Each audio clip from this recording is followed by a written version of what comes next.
Hi there and welcome to Real Talk in ELT, a podcast about the reality of teaching English. I'm your host, Kelly Pennington. Thank you for joining me today. Okay, so today I'm going to be telling you a little bit about self-efficacy from what I have found out in my basic research here, and how to leverage it with your students. So this episode will have 3 parts.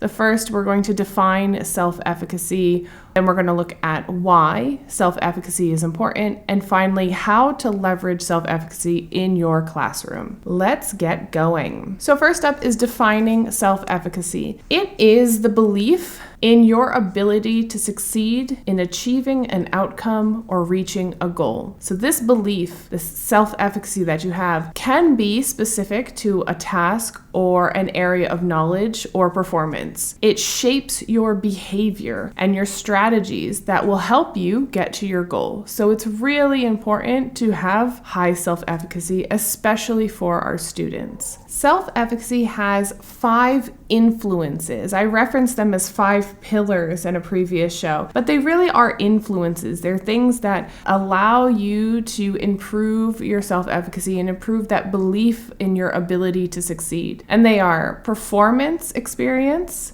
vicarious experience, social persuasion, imaginal experience, and physical and emotional states.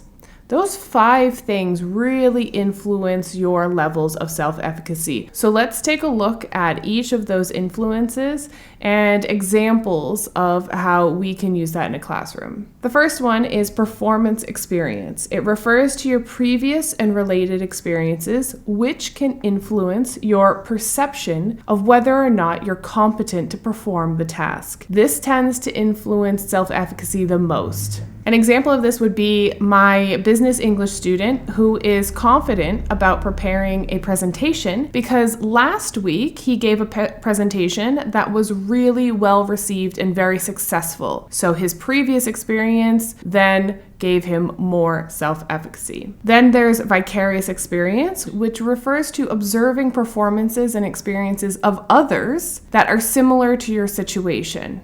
So the experience or what they're doing needs to be similar to the task or activity that you need to do. An example of this is my student was a bit anxious about responding to emails from her boss in the US. And after reading some emails that her coworker wrote to respond to the boss that were well received and that were understood, she felt a little bit better about having to deal with those requests because she had a vicarious experience. She was able to see another person performing the task successfully. Next up is social persuasion, and this refers to the verbal encouragement or discouragement about the ability to perform a task. Typically, the more credible the source, and if we think of credibility, we're going to think of teachers because teachers are the authority, in quotations, the authority in the classroom. So this is going to have more impact. The more credible the source of the feedback is, the more impact it has on the person. An example of this is when I remind my students about the progress over the semester. So they're feeling a little discouraged and they're not feeling very motivated to do some task, or I can see that their self-efficacy is relatively low, like,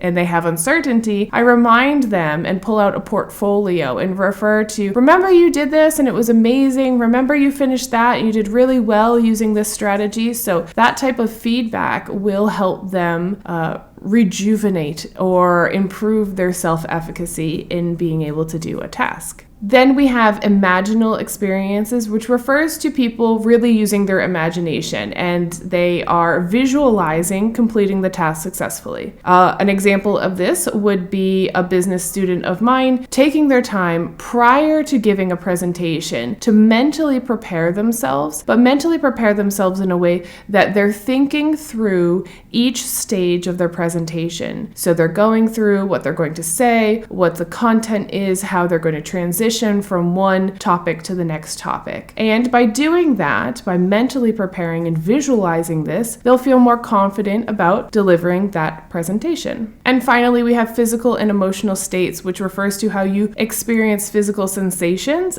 or emotions when you're faced with a challenge or an activity. This obviously plays a big factor in students' self-efficacy and whether they're confident in their ability to complete a task. An example of this would be a student who feels extremely nervous about participating in class discussions. They don't really want to talk when it comes to that freer practice moment. So when he or she takes a moment to breathe, try and relax a little bit, and reflect on how the experience will be positive to exchange with their peers, because they'll be able to practice the language, because they'll be able to listen to other people practicing the language and have good models around them, he or she, the student, might feel better about participating and participating confidently in a way that they think that they're able to do this particular task. So people obviously have different levels of self-efficacy for different tasks. So some students might feel comfortable writing an email to a colleague, but have very low self-efficacy in their ability to participate in a meeting, for example. We always hear the cases of people saying, yes, I'm comfortable reading and writing the emails and sending emails back and forth, but when it comes to the meetings, I don't understand what anybody is saying. Therefore, it's really important to raise students' awareness of self-efficacy in general, and also give them the tools to evaluate their level of self-efficacy in some tasks, and give them techniques on how to improve their self-efficacy over time. Now you might be asking, but why? Why would we want to really focus? I'm teaching them language. I'm not teaching them coaching. I'm not their life coach. So why would it be important for a language teacher to approach the idea of self-efficacy? Well, it determines how you feel, how you think, how you motivate yourself, how you behave, and also how you perform. So based on research, students with high self-efficacy have better self-regulation, are more resilient in the face of challenges, demonstrate stronger academic performance and achievement, are more motivated in the learning environment, so in your actual classroom. They set more challenging and higher academic goals. They're better prepared to adapt and to succeed in their first year of university if you're teaching young learners or teenagers. They actually go on to have more successful careers and are open to a wider range of career choices, and in general are happier all around. This is based on the literature. So there's been several studies, and many more recently are investigating the benefits of self-efficacy, which I will link in the show notes so you're able to investigate further on your own. So overall, students with higher self-efficacy have an increased level of self-regulation, perseverance, agency, and they have a growth mindset. Now, self-efficacy is related to, but it's very different from self-esteem and a growth mindset, because these are kind of these key words that are going around in the community. Self-efficacy is related to those, but very different. And let me give you an example of that. So self-esteem is your general sense of self-worth, how valuable you are. A growth mindset is the belief that your abilities can change over time as a result of effort,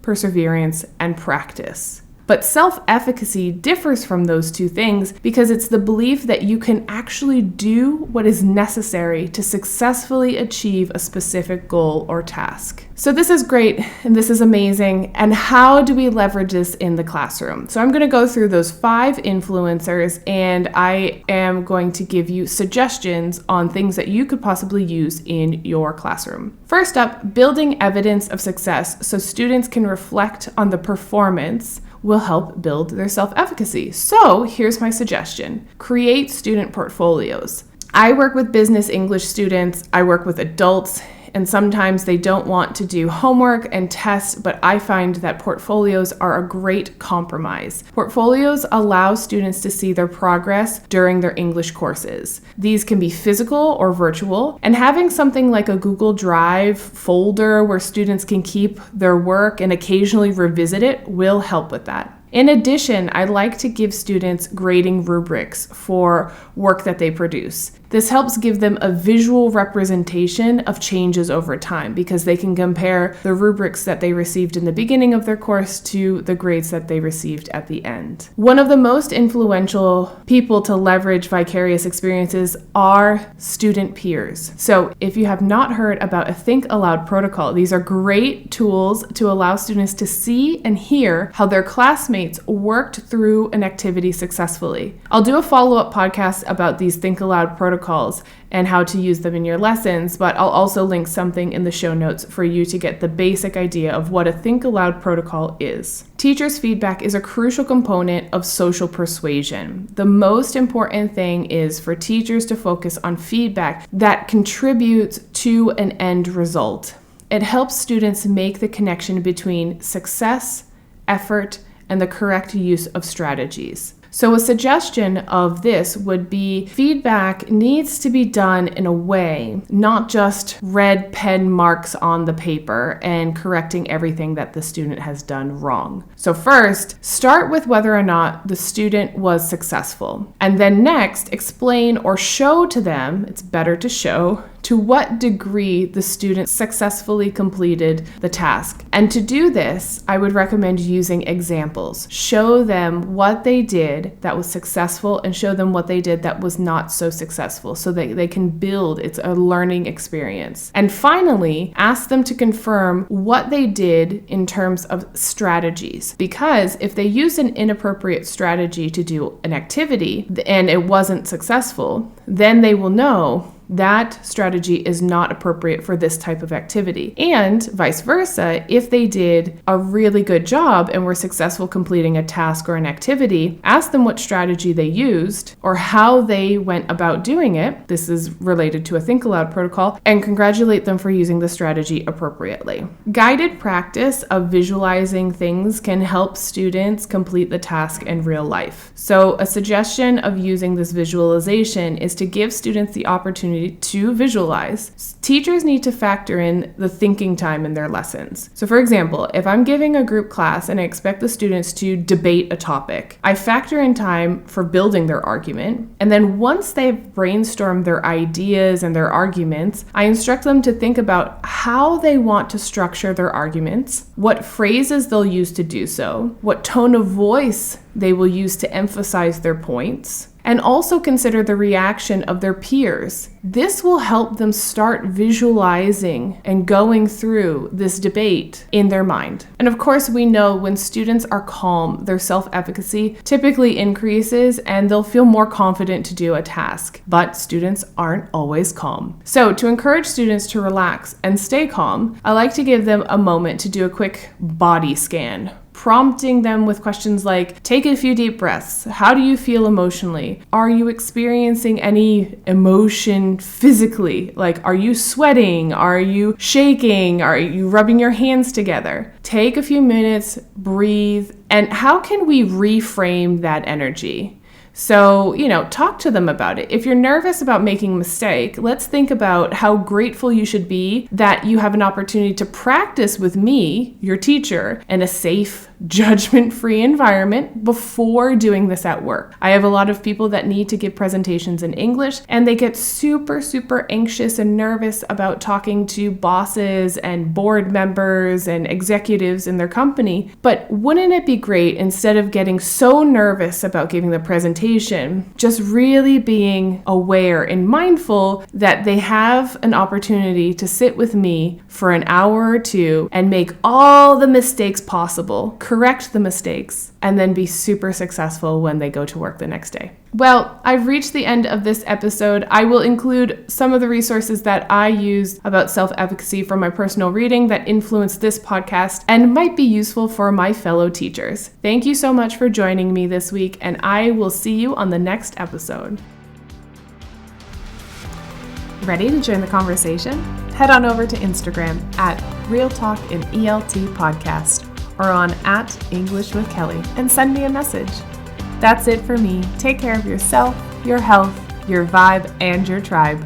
Until next time.